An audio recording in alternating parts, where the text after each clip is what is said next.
안식 후 3일 동안 평안하셨습니까? 오늘 저녁에는 계시록 6장을 통하여 아무렇게나 살 수 없다 하는 제목으로 말씀의 은혜를 나누기를 원합니다. 계시록이 이제 1장에 예수님의 모습을 보여주고 2장, 3장에서 7교회, 이 땅에서 7교회를 보여줍니다. 참 그 7교회가 얼마나 선악간의 그 대쟁투가 치열합니까? 그때 하나님께서 이 계시록 4장과 5장을 통하여 하늘을 보여줍니다. 하나님의 보좌와 하나님의 보좌에 있는 어린 양 되시는 예수 그리스도. 그리고 여전히 다시 끝나지 않은 이 지상에 오늘부터 시작되는 이 7인을 통하여 또 선악의 대쟁투를 다시 보여줍니다. 땅의 모습을 보여줬다가 하늘의 모습을 보여줬다가 또 이 땅의 모습을 보여줬다가 7교회와 7인과 7나팔과 7재앙 그 중간중간에 하나님께서 중요하고 필요한 기별들을 이렇게 넣어주시는 것을 보게 됩니다. 우리가 하늘을 우러러 보고 살지만, 하늘의 소망을 가지고 살지만 여전히 아직 우리는 이 땅에 발을 딛고 있기 때문에 현실과 현재를 또 무시할 수 없습니다. 우리가 살아있는 동안에, 이 땅에 있는 동안에 하나님께서 하시라는 일들을 우리가 또 이루어야 되는 것입니다. 그 7인 중에 이 첫째 인은 7교회에 그것을 다시 어떻게 보면 반복된다고 볼 수가 있겠습니다. 그래서 첫째 인은 에베소 교회로 초기 교회 시대 AD 31년부터 100년까지, 둘째 인은 서문학 교회 박해 시대의 교회 AD 100년부터 313년까지, 셋째 인은 이 버가모 교회 세석과 시대입니다. 313년부터 538년까지, 넷째 인은 이 두아디라 교회 암흑시대 교회입니다. 538년부터 1517년 영적 암흑시대 교회. 그 다음에 다섯째 인은 사대 교회로 1517년부터 1798년까지 종교개혁시대의 교회입니다. 그 다음에 여섯째 인은 이 두 교회, 빌라델비아 교회와 라우디게아 교회 두 교회, 재림운동 시대와 종말 시대. 그래서 1798년부터 1844년, 그 다음에 예수님 재림 때까지입니다. 이제 7인은 세상의 끝, 예수님의 재림인데, 이 7인은 이제 계시록 7장에 14만 4천이 나오고, 그 다음에 계시록 8장 초반에 이렇게 나오게 됩니다. 첫째 인은 흰 말로, 둘째 인은 붉은 말로, 그 다음에 셋째 인은 검은 말, 넷째 인은 청황색 말. 말들의 색깔이 어떻습니까? 점점 어두워지고, 그 다음에 검은 말을 지나서 청황색 말은 죽음과 재앙과 파멸을 상징하는 말로. 이 지구의 역사가 진화론에서 주장하는 것처럼 진화되는 것이 아니라 정말 점점 타락의 그 어둠으로 내려갑니다. 그래서 가장 이제 더 이상 노아홍수 때처럼, 소돔과 고모라처럼 예수님의 재림 때에는 더 이상 인간의 힘으로 어찌할 수 없을 때 예수님의 재림으로 이 세상 역사가 끝나는 것을 우리가 보게 됩니다. 하나님께서 이 계시록 6장의 7인의 기별을 통해서 이 세상 역사를, 영적인 선악의 대쟁투를 단지 그 몇 줄로 이렇게 정말 이렇게 묘사하시고 계시를 통해서 보여주는 것을 보게 됩니다. 먼저 계시록 6장 1절과 2절 말씀에 내가 봄에 어린 양이 7인 중에 하나를 떼시는 그때에, 첫 번째 인을 뗄 때에 내가 들으니 내 생물 중에 하나가 우레소리같이 말하되 오라 하기로 내가 이에 보니 흰말이 있는데, 흰말이라는 그 단어 하나로 AD 31년부터 100년까지 초기 시대, 사도 시대 교회를 묘사해 주고 있습니다. 그 단자가 활을 가지고 면류관을 받고 나가서 이기고 또 이기려 하더라. 정말 초기 교회 시대는 정말 순결하고 복음을 통하여 세상을 이기고 승리한 교회입니다. 어떤 걸로 승리했습니까? 순결함과 복음으로. 마찬가지로 물론 우리가 지금 여섯째인 시대에 살고 있지만 첫째인 이 초기 교회 시대의 교회를 통해서 우리에게 주는 교훈은 여전히 우리도 초기 교회의 그 사도들이 순결함과 복음으로 승리한 것처럼 우리도 이 세상을 무엇으로 이길 수 있겠습니까? 순결함과 복음으로. 그래서 예수님께서도 제자들을 보내면서 뱀처럼 지혜롭고 비둘기처럼 순결하라고 말씀하시지 않았습니까? 그 지혜라는 것은 여호와 하나님을 경외하는 것입니다. 그래서 이 흰색은 항상 이 순결함과 승리와 그 다음에 예수님을 묘사할 때도 흰색이 많이 납니다. 예수님의 머리가 흰색이다. 그 다음에 재림할 때도 흰 구름을 타고 오시고 여러 가지.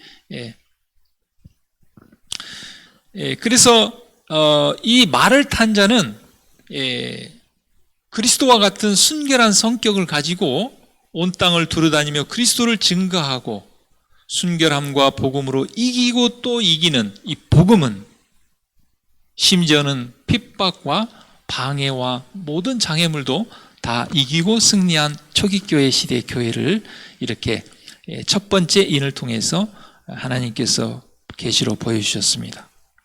그 다음에 두 번째 인을 떼실 때 내가 들은 이 둘째 생물이 말하되 오라 하더니 이제는 붉은 말.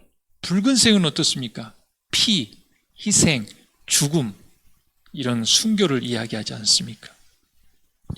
자, 그런데 그 탄자가 허락을 받았다고 그랬어요. 그러면 누가 허락을 해줬겠습니까?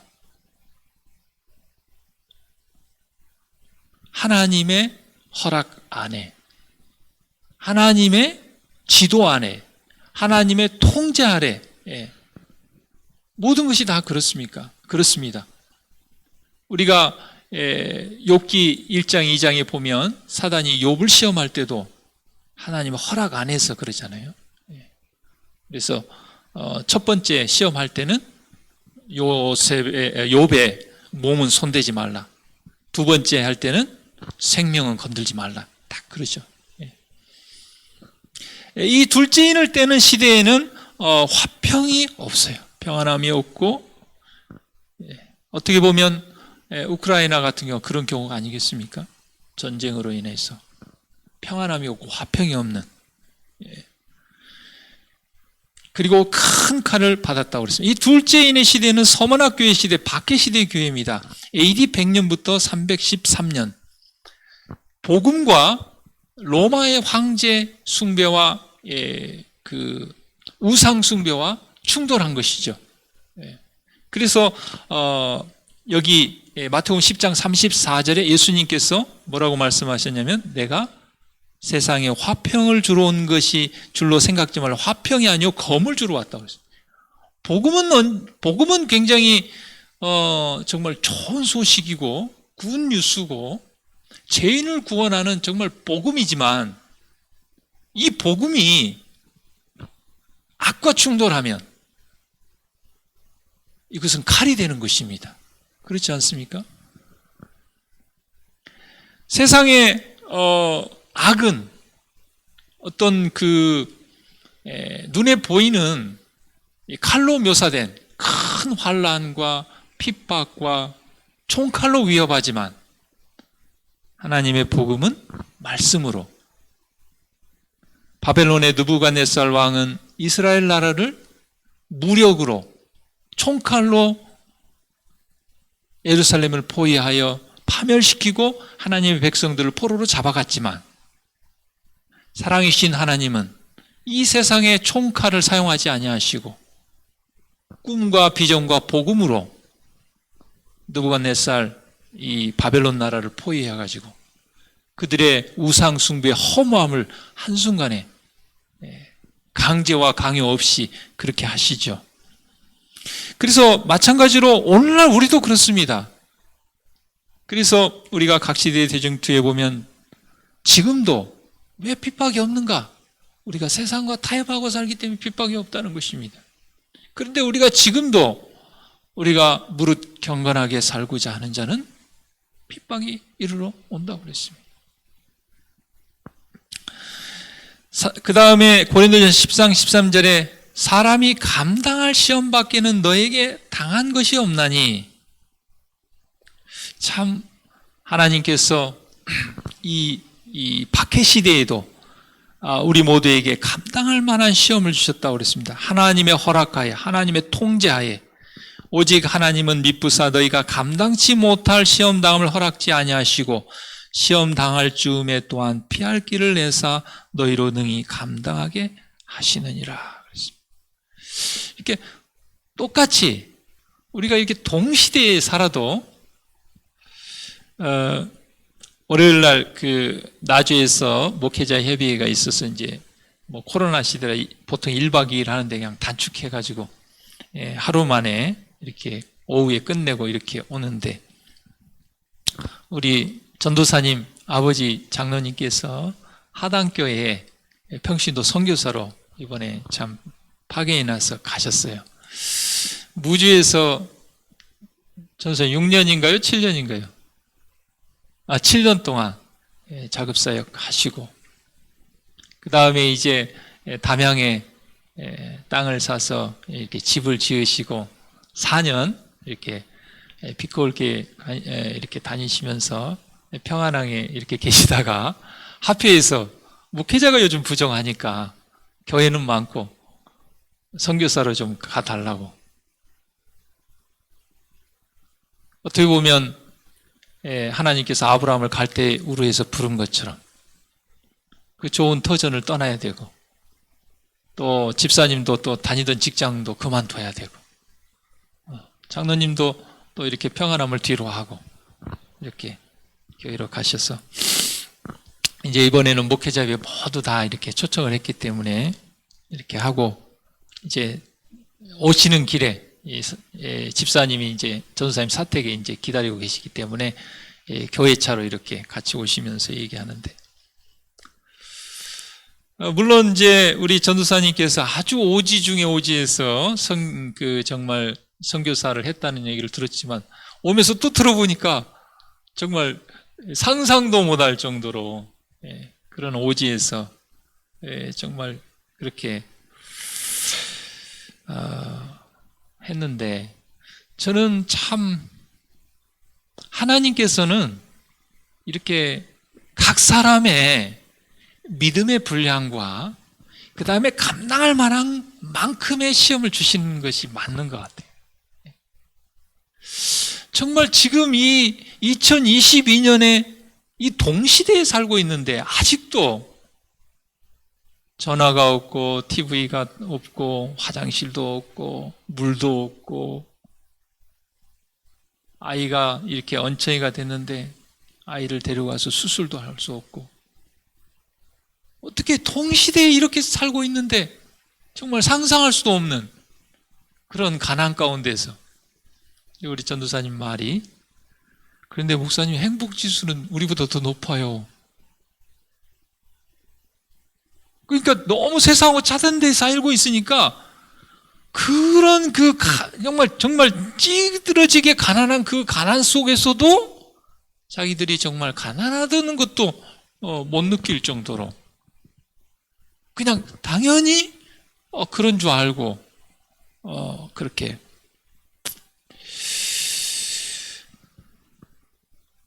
어떻게 보면 참 우리보다 더 부유하다고 할 수 있죠, 영적으로는. 같이 이렇게 이제 목회를 이렇게 하면서 보면은요, 참 어떤 목사님은 자녀가 여러 가지 또 장애가 있어서 참 고생하면서 그렇게 목회를 하는 모습을 보면은, 이게 할 말이 없어요. 어떤 목사님은 또 어린아이를 또 입양해서 그렇게 참, 저도 한쪽 곁에 마음만이 차이기 쉽지 않잖아요.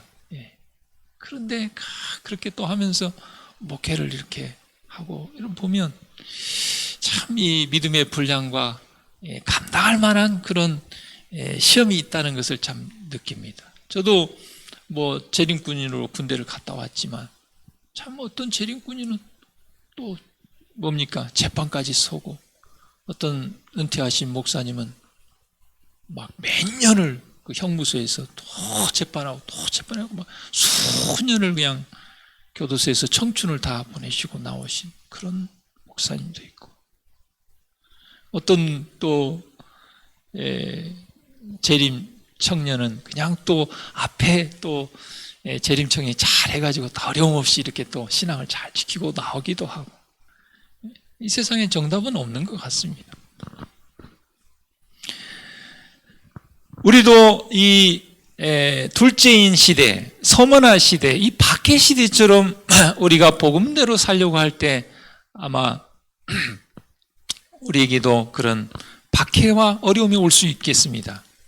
그러나 하나님께서 감당할 만한 시험을 주시고 또 시험을 당할 때 피할 길을 주실 것이라는 것을 믿게 되기를 바랍니다.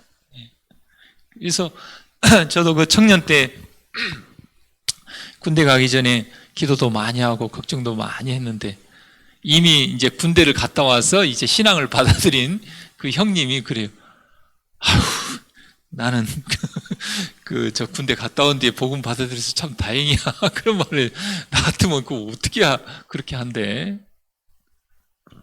근데 아마 그분도 만약에 또 반대로 복음을 받아들이기 전에 재림꾼으로서 군대를 갔다면 또 감당할 만한 시험을 하나님께서 주시고 또 피할 길을 틀림없이 주실 것입니다.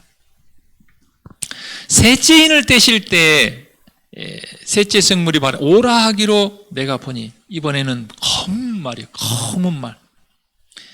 그 탄자가 손에 저울을 가졌어요. 검은 말이니까 어떻습니까? 아주 AD 313년부터 538년까지 그 세속화 시대, 이 313년에 콘스탄티누스 황제가 밀라노 칙령을 통해 기독교를 공인했습니다. 그리고 기독교에 대한 특혜를 많이 줬습니다. 그러니까 겉으로만 이렇게 개종하고 개혁하고 신앙을 바꾼 사람들이 많이 교회 안에 들어왔어요. 교회 안에 들어와야 뭐 세상적으로 출세도 하고 뭐 좋은 직장도 얻고 뭐 그렇게 하니까, 그 대신 영적으로는 타락하고 세속화되고 그렇게 됐죠. 538년 그 교황권이 확립될 때까지 그 시대를 하나님께서는 딱 한마디로 검은 말로 묘사를 하셨습니다. 그 탄자가 손에 저울을 가졌는데 한 데나리온의 밀 한 대다 그랬어요. 한 데나리온은 하루 품삯입니다. 요즘 하루 품삯이 10만 원이 넘지 않겠습니까? 10만에서 15만 원 되지 않겠어요? 10만 원에 밀 한 대면 이거 싼 거예요? 비싼 거예요? 10만 원에 밀 한 대면 쌀이 세 가마니인데 밀 한 대 주니까 이것은, 그러니까 이게 뭐냐면은 굉장히 기근이라는 것이죠. 그러니까 이 곡물값이 막 이렇게 오른 것이죠. 이것은 바로 영적 기근을 이야기하고 있는 것입니다. 세속화 시대에 정말 세상적으로는 풍성한 것 같지만, 여러분 우리가 다 진짜 이 핸드폰 안에도 성경이 다 들어있고 예언의 다 들어있어요. 찬미가도 다 들어있고, 이 하나에 엄청난 신학 서적이고 뭐고 다 들어있습니다. 너무 풍성하죠. 그런데 영적으로는 가난한 것이죠. 그런데 하나님께서 감람류와 포도주는 해치지 말라 말씀하셨습니다. 이 셋째인의 시대는 버거마 시대였는데 세속화 시대입니다. AD 313년부터 538년인데 아모스 8장 11절에 얘기한 것처럼 육신의 양식이 없어 주림이 아니요 여호와의 말씀을 듣지 못한 기갈이라. 이게 말씀을 못 들었다는 게 아니라 말씀 무수히 많아요. 유튜브 들어가면 수많은 말씀이 있는데 말씀을 듣고 그 말씀을 실천하며 이 영적으로 부요함이 없는 거죠. 영적으로는 너무 가난한. 감람류와 포도주는 사랑과 믿음입니다. 그런 세속화 시대에도 하나님의 돌보심은 여전히 있었다는 것입니다. 엘리야 시대에도 어때요? 다 타락하고 다 세상과 타협하고 다 굴복한 것 같지만 바알에게 무릎 꿇지 아니한 하나님의 신실한 감람유와 포도주 같은 사랑과 믿음으로 굳게 선 하나님의 백성들이 있었다는 것이죠. 그리고 하나님께서는 각 시대마다 그런 하나님의 백성들을 가지고 이 복음이 끊어지지 않고 불이 꺼지지 않고 이렇게 쭉 유지되어 여기 우리에까지 왔습니다. 그 다음에 이번에는 넷째 인을 뗄 때에 이 청황색 청황색은 정말 검은 것보다도 더 어둡고 그런 시대입니다. AD 1517년부터 1798년까지 정말 종교개혁 이후에, 물론 종교개혁이 일어났지만 반대로 이때는 그 교황권이 아주 강력한 시대였기 때문에 종교재판을 통하여 수많은 순교자들이 있었습니다. 저는 그 청년회 때랑 이럴 때는 잘 몰랐는데요. 요즘 많이 느끼는 것은 오늘날 우리가 이 민주주의, 민주화 얘기하는데 그냥 얻어진 것이 아닙니다. 수많은 사람의 피 흘림이 있었던 것이죠. 최저임금 그냥 얻어진 것이 아니에요.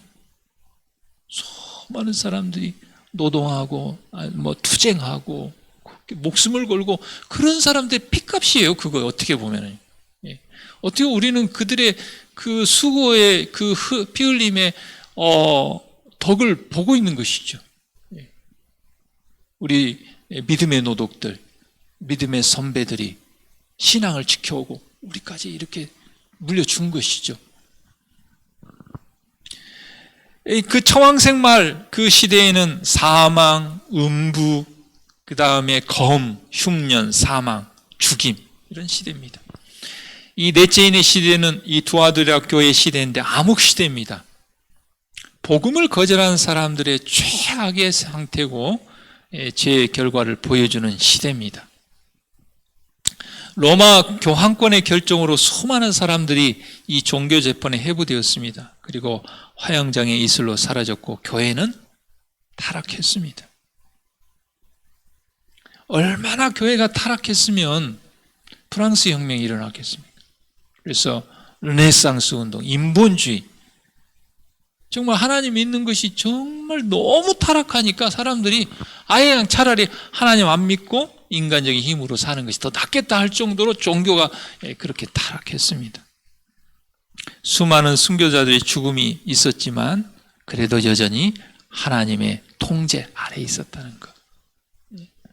좀 이 말이 지금 계시록 6장을 공부하면서 참 이 하나님의 통제 아래, 하나님 허락 안에 있다는 말이 여러 번 등장합니다.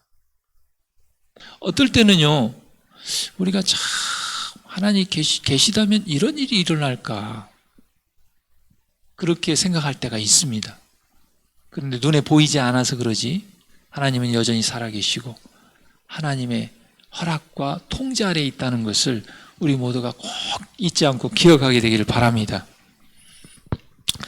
이번에 이제 다섯째 인을 뗄 때에는 정말 순교자의 탄원이 들리는 시대입니다.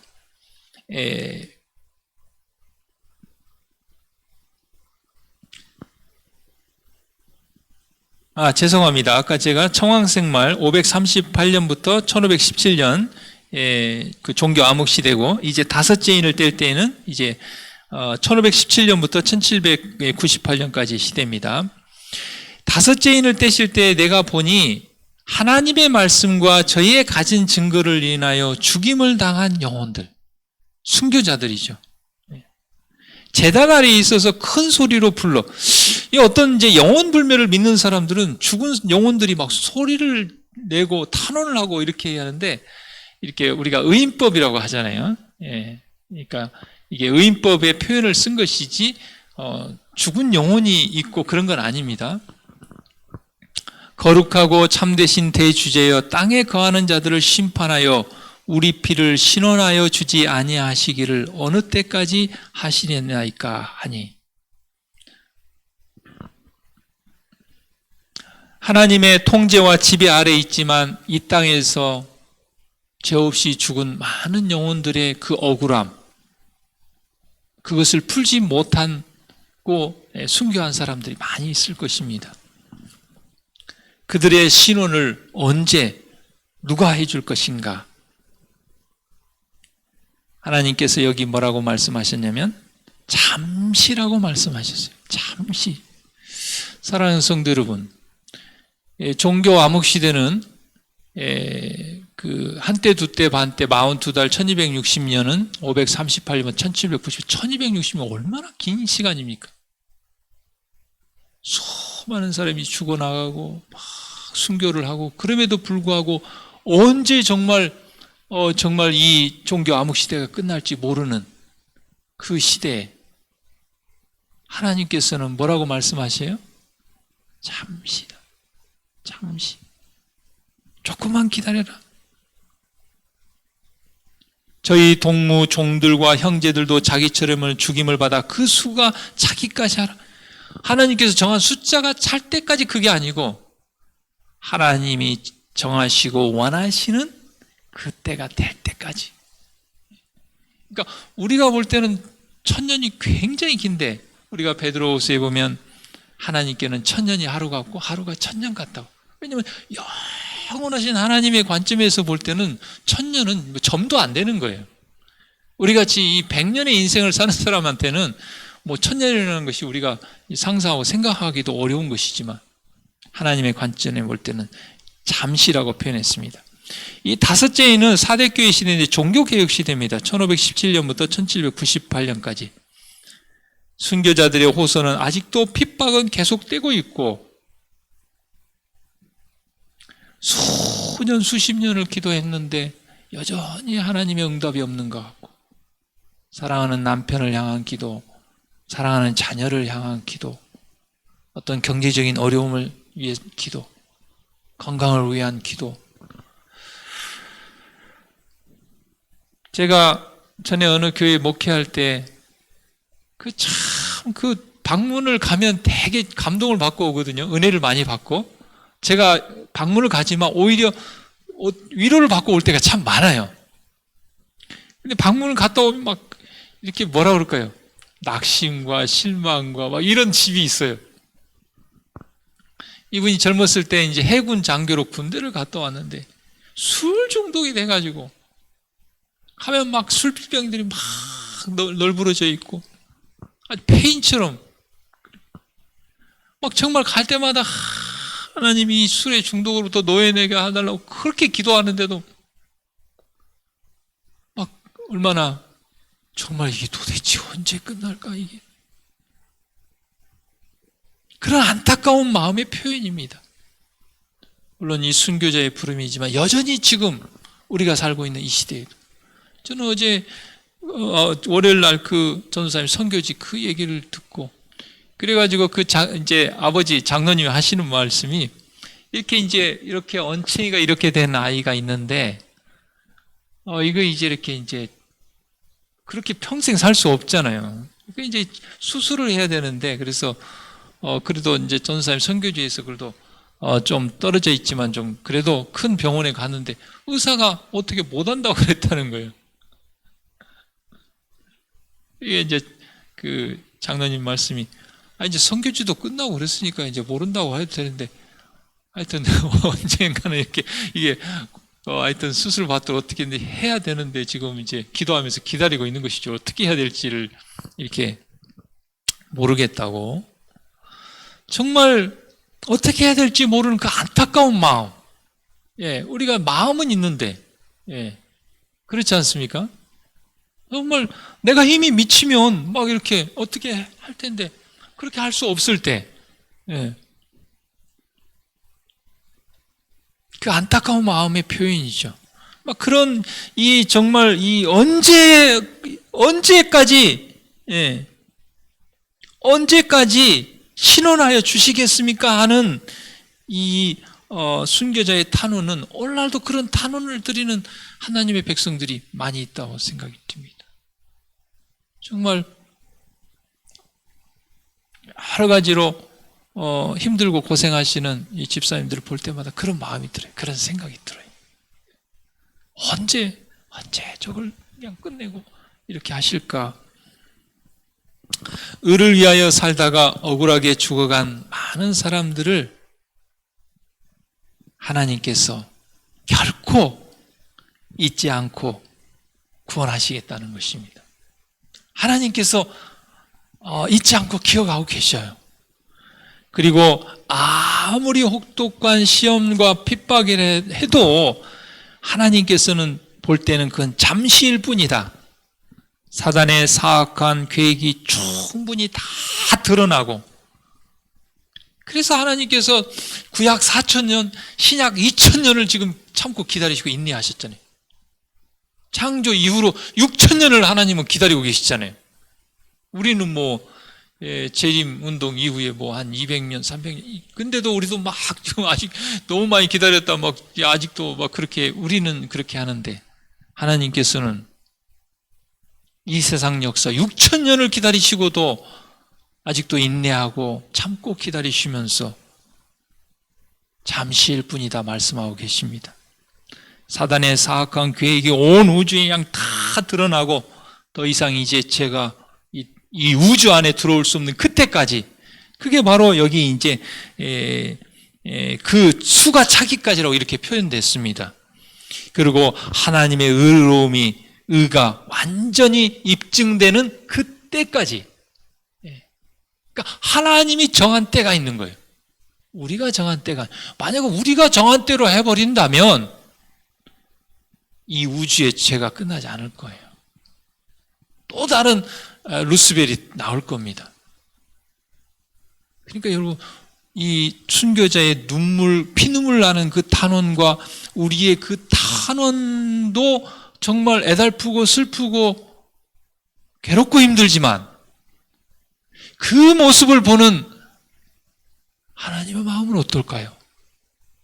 그러니까 예수님이 심장이 파열돼서 돌아가신 것이죠. 이 세상에 누가 아무리 순교를 당했다고 심장이 파열돼서 죽은 사람이 누가 있습니까? 그 수많은 온 인류의 그 죄의 그 짐과 무게로.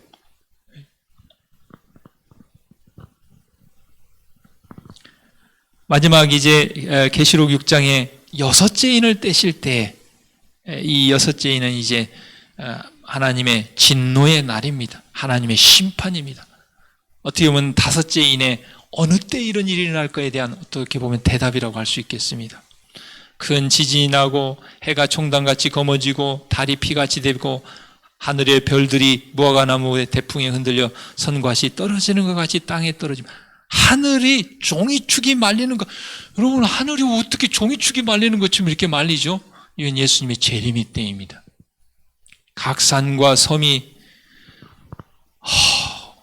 물론 이제 지금도 포크레인으로 자그마한 산들을 옮기지만, 이 무등산을 어떻게 누가 옮기겠어요? 이 무등산을 아무리 지금 기계가 발달했다고 저걸 어떻게 옮기겠어요?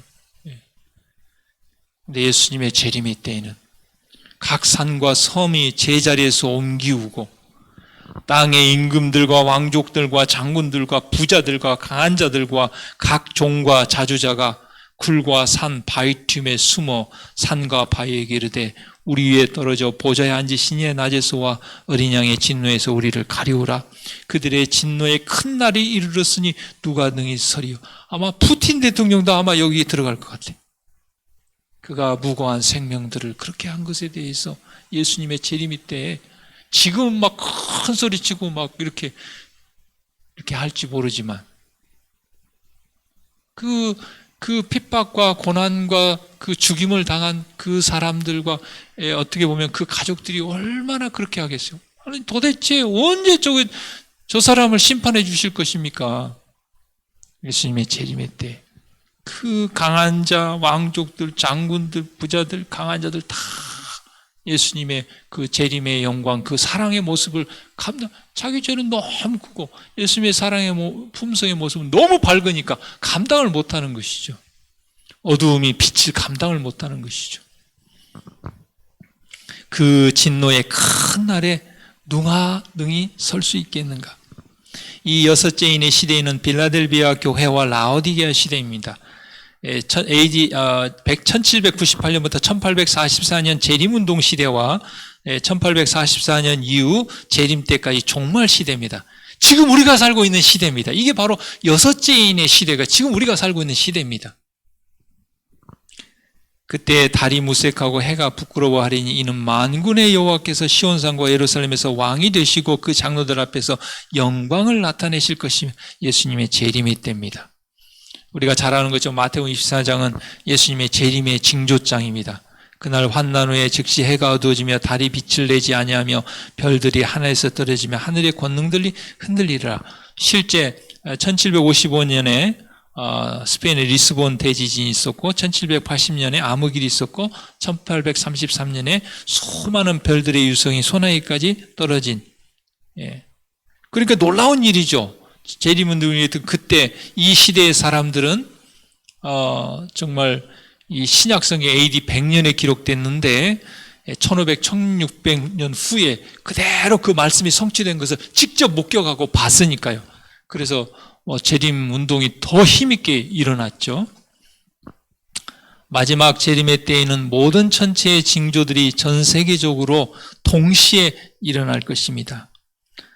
이사야 24장에 예수님의 재림의 모습을 이렇게 묘사했습니다. 땅이 깨어지고 깨어지며 땅이 갈라지고 땅이 흔들리고 흔들리며 땅이 취한 자같이 비틀비틀하며 신망같이 흔들리며 그 위에 죄악이 주무함으로 떨어지고 다시 일지 못하리라.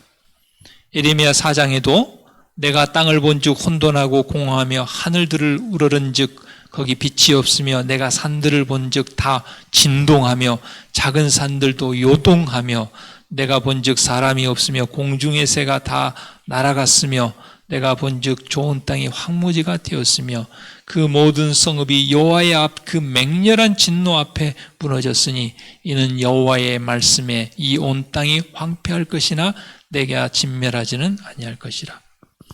예수님의 재림의 때 그때에는 자신의 권세와 부를 이 땅에서 자랑하고 복음을 끝까지 거절하고 준비하지 못한 사람들의 운명은 아주 처참할 것입니다.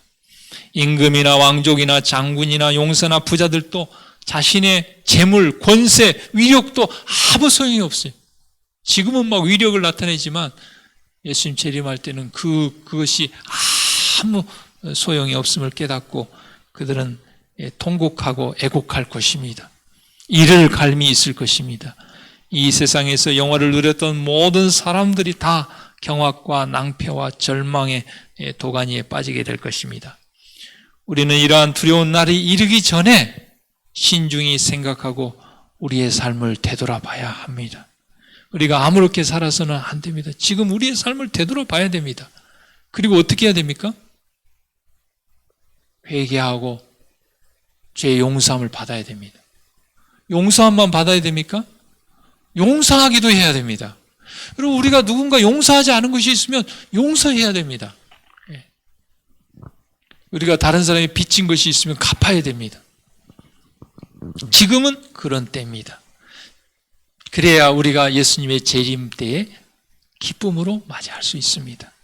지금은 예수님께서 다시 오신다는 재림 신앙을 조롱하는 사람이 많이 있지만 언젠가 잠시 후에 곧 만인이 다 심판대 앞에서 설 때가 올 것입니다. 지금 돌이켜 회개한 마음으로 하나님께 기도하지 않는 사람은 심판의 날에 바위와 산을 향하여 절망 속에 부르짖게 될 것입니다. 심판의 날은 반드시 올 것입니다. 우리의 모든 행위가 백일하에 드러난 날이 올 것입니다. 아무도 그분의 심판대를 피할 수 없을 것입니다. 이 세상에서 우리의 모든 생각과 행동이 우리의 운명을 결정할 것입니다. 그렇기 때문에 우리는 오늘 하루도 아무렇게 살아서는 안 됩니다. 심판의 날에는 하나님을 거절한 사람들은 굉장히 두려움의 날입니다. 그들은 산과 바위 틈에 숨어 차라리 죽기를 원할 정도로 하나님의 심판은 두려움의 날이 될 것입니다. 그러나 똑같은 그 심판이지만 하나님을 믿는 사람들에게는 그 심판의 날은 기쁨의 날입니다. 언제 신원해 주실 겁니까? 하는 그 기도가 응답되는 날이에요. 그러니까 기쁨의 날인 것이죠. 그날은 오래 기다리던 주님을 만나는 날이고 다시는 죄와 죽음이 없는 새로운 삶이 시작되는 그런 날입니다. 우리 야고보서 4장 17절 말씀에 이러므로 사람이 선을 행할 줄 알고도 행치 아니하면 죄라. 우리는 하나님께서 하지 말라 하는 것을 안 한 것만 죄라고 생각해요. 근데 성경은 그렇게 이야기하지 않고 있습니다. 물론 그것도 죄입니다. 율법에서 벗어나는 것, 관역에서 벗어나는 것이 그 죄입니다. 그러나 우리가 잘 보면 하나님의 십계명의 요약은 하지 말라는 것보다는 하라는 것입니다. 하나님을 사랑하고 이웃을 사랑하라는 것이죠. 그러니까 우리가 선을 행할 줄 알고도 행하지 않으면 그것이 죄라는 것입니다. 그래서 제가 이 말씀을 묵상하면서 우리가 잘못한 것이 있으면 다 회개하고 용서받고 해야 되지만 반대로 혹 누군가 나에게 잘못한 사람이 있으면 그 사람을 용서해 주는 것도 그것도 필요한 것입니다. 우리가 용서받고 용서해 주고 우리가 지은 빚들이 있다면 빚들을 또 다 갚고 그 다음에 또 어떻습니까? 어떤 누군가의 관계가 아직도 해결되지 않았다면 그것을 지금 해결해야 됩니다. 그것도 해결도 안 했으면서 예수님 왜 안 오세요? 빨리 오세요. 그러면 안 되겠죠. 그렇지 않습니까? 그래서 예수님께서도 제단에 하나님의 성전에 예배 드리러 올 때 혹시 형제간에 불화한 일이 있거든 그거 먼저 하고 오라고 그러잖아요. 그거 없이 와서 앉아 있는 것은 진정한 예배가 될 수 없다고 말씀하시고 계십니다.